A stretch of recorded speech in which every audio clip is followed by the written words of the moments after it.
Hello friends, welcome back to more James Allcott. With me, more. We're going to be talking about Marc Guehi. This is really, really interesting stuff, and I think there's so many different angles to this. In this video, we'll give the context of why this might come to be. Chelsea, we know about, not bloated squad, but a lot of players in that squad. So is there a replacement at their front door? Why are they looking for another centre-back? This is what Fabrizio Romano has said. Chelsea are seriously considering to bring in one more centre-back this month. Understand that Marc Guehi has been discussed as an option internally. Not easy, but he has 18 months left on contract. Chelsea also have a recall clause for Trevor Chalobah as point of contact. So there's so many options here for Chelsea because, one, they could stick with what they've got. And let's talk about that before we get on to Marc Guehi and why actually I think this is a pretty genius idea here, actually. There's two ways of looking at it. And Chelsea fans, I'm going to need you to answer. Who are you? Let's be having you. Who are you as a team this season? What are you actually going for? Also, we're going to talk about Palace replacements as well, if it came to be. And also, there's a sneaky element to this, which is why I think it's really, really good as well. So in terms of the situation, Fofana is injured. He's out for the season. Massive loss, I think, because as a pairing, Colwill and Fofana, I think, we're just going from strength to strength. I think Fofana has that leadership mentality. Reminds me of Rudiger.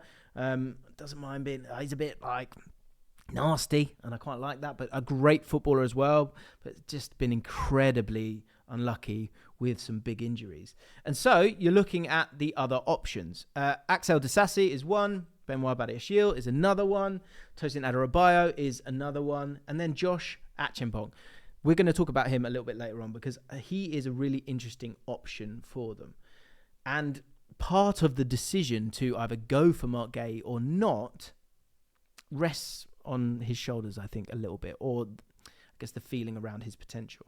So Axel Disasi, I mean, when you've got a nickname that is it's disaster, I think that's a bad sign.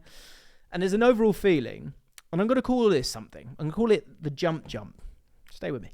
So the jump is this. Now, when you buy a player and you go, oh, he's good over there with not a huge amount of pressure, or just generally because he's young and he's exciting, whatever. There's the jump up into that level of a big team that has a huge spotlight on it and ultimately is looking to reach up even higher and go and win a title or go and win a Champions League. And let's have it straight. That is what Chelsea are trying to do here. So when you're trying to do that, when you bring in a player, the aim, the dream, the hope is that they can make what I like to call the jump.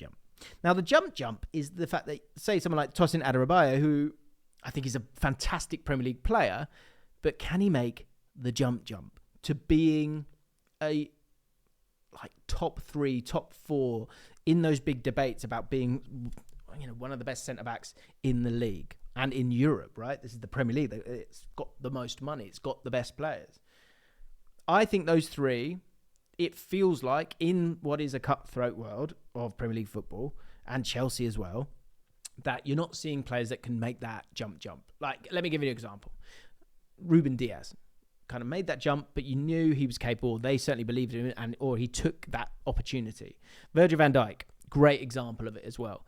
And it's one where Virgil van Dijk, I'm going to compare his situation to Marc Guehi. Now, before you get angry, I'm not saying he is better than Marc Guehi's anywhere near a comparison with Virgil van Dijk. But what I'm saying is Liverpool went and bought him knowing he could make the jump. He was absolutely capable, and that's why they were willing to spend 70-odd million on him or whatever it was. They were happy to do that. And that's why when you come back to Marc Guehi, when you look at the options that are there, those three in particular, I'm not sure are capable of jumping up to that level to take this Chelsea team from being a team that finishes 5th, 6th, 4th, if it all goes well on to plan, and then going for the title. And that's a question we need to come back to as well. It's like, what are Chelsea looking to do this year? Like, what is the aim overall? Is it to, let's have a look at they're 10 points off top spot. That ship feels like it's sailed, especially with the Christmas period that Chelsea have had. And that's probably down to Fofana kind of not being there. So in terms of them getting back to that level of form, that's probably pressing on the minds of Chelsea a little bit. But I also think there's an opportunity here when it comes to Marc Guehi, where you can go and get a phenomenal player for not cheap, but I think in terms of having players that can make the jump, as I'm sticking with it, guys. Smash the like button if you enjoyed the jump. Smash it if you don't. This is a player who left for 20 million in 2021. He went to Crystal Palace. And in terms of all the things that you would want in a centre-back, I think he's got the bulk of it. Maybe he's not got that overall size, but I don't think that's been a problem. He's got to this point, hasn't he? He's 6 foot. He's not a 6'4" guy, but in terms of making the jump, I think you need to be able to have the pace to be able to deal with controlling a game, dominating a game, being good enough on the ball. And when we go through those other centre-backs, the concentration's maybe not there, or the technical abilities maybe not there at times, or there's just the physicality's maybe not there in terms of being able to be elegant enough to make the jump. And from a financial point of view, you've got a player that did leave, but he was an academy success. This is the world that we're living in now, and this is what Chelsea have done for a very, very long time, where they have gone and stockpiled those players, and they generally haven't needed to bring them back. Obviously, they've done it a couple of times, Lukaku being one of them. But if you'd said to me, you can have a 24-year-old Kevin De Bruyne, I think, obviously knowing what we know now, would have been different. Salah the same. And again, I'm not comparing Marc Guehi to those players, and I don't know if he can be a Premier League great or not. What I'm saying is, at 24, with a market value currently of 45 million, one debate that me and Kai were having was, is he worth 45 million or is he worth more? And so let me give you a bit of context with that idea.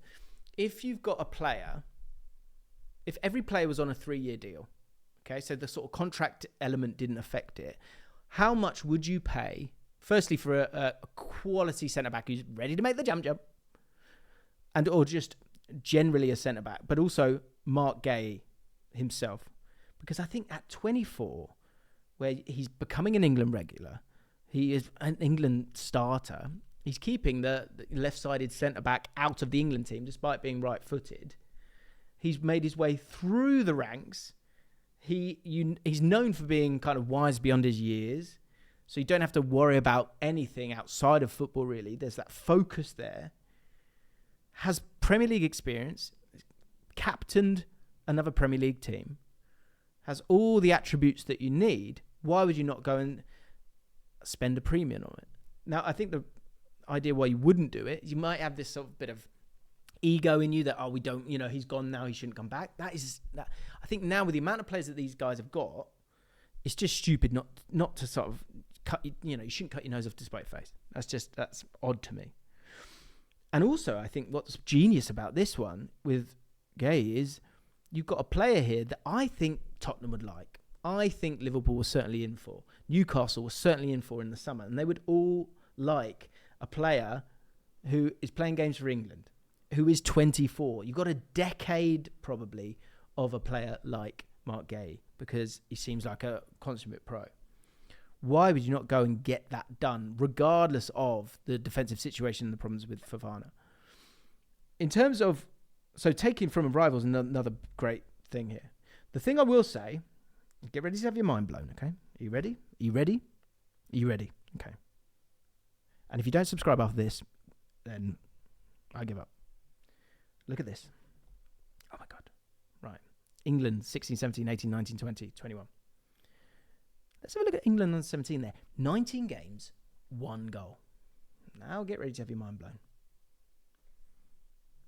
I'm going to just zoom in on here just to prove it. This is Josh at Chimpole. England under 17.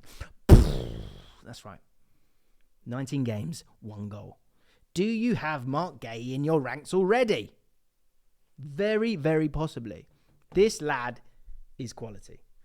But this lad is young. So the question then becomes, what is this season for you? Do you want to stick with the season pros, but knowing that they're not able to make the jump, but you're giving an 18-year-old the opportunity to make the jump? Or do you go and see that that there's a really high quality asset there that you don't have to worry about settling in at your club because he's already been there, and you get the job done there. Because I think the stockpiling thing is actually not too much of a problem, because when it comes to Chalobah, I think Crystal Palace would like to get that deal done. And a bit like Fulham have done with Arsenal, I think Crystal Palace and Chelsea seem to have a very good relationship in terms of taking those players, those off-cuts, if you will. And I think when it comes to a replacement, for Crystal Palace, they've got a decision here, because if you sell now, this is the last chance to really sell at a premium. And you could get 50 million for him, which I think actually for all involved is actually quite a good deal. And they'll probably push for more. Would they get it or not? I don't know. But would they be willing to sell? I think the thing that's a problem is you get to the summer, that's going down to 30 million. You get to next January, it's 10 million. You might as well let him run it down. And actually, the thing that a lot of people are thinking about now, Trent's a great example, is once you get to 6 months, you might as well just wait that 6 months, because you're not holding back your career in any way, and you can get a massive, massive payday at the end of it and choose whichever club that you want to go to as well. So that's a big part of it. So in terms of Crystal Palace, there's 3 centre-backs at Chelsea, in addition to Chalobah, that you could put in part of this kind of a swap deal. Would Disasi want to make that move? You could see him as a sort of mid-table Premier League defender, especially if you're going to kind of defend that maybe that little bit deeper than a Chelsea team is. That's going to work for him, I think, a bit more stylistically. Tosin has got the move from Fulham to Chelsea because he's been a good Premier League player as well. So he could make that move, and you could absolutely see him at Crystal Palace. And then if you want to go even further back, there's a player like Tomori, who's kind of come through those Chelsea ranks. So it's a trodden path for Crystal Palace. And I don't think it's one that they should be afraid of kind of using. Selling's good. That's how how you get to the next level, is you're able to invest that in the right way. And the bulk of players that these big clubs have now, it's silly not to capitalize on that. I think this will be an amazing signing for all the reasons I've just said. But what do you think? What I will say, and I'll leave you with this, is Big Sam rates him, because I spoke to him and we discussed Guehi, and he absolutely loves him. If you want to check out that video, you can do that by clicking right here.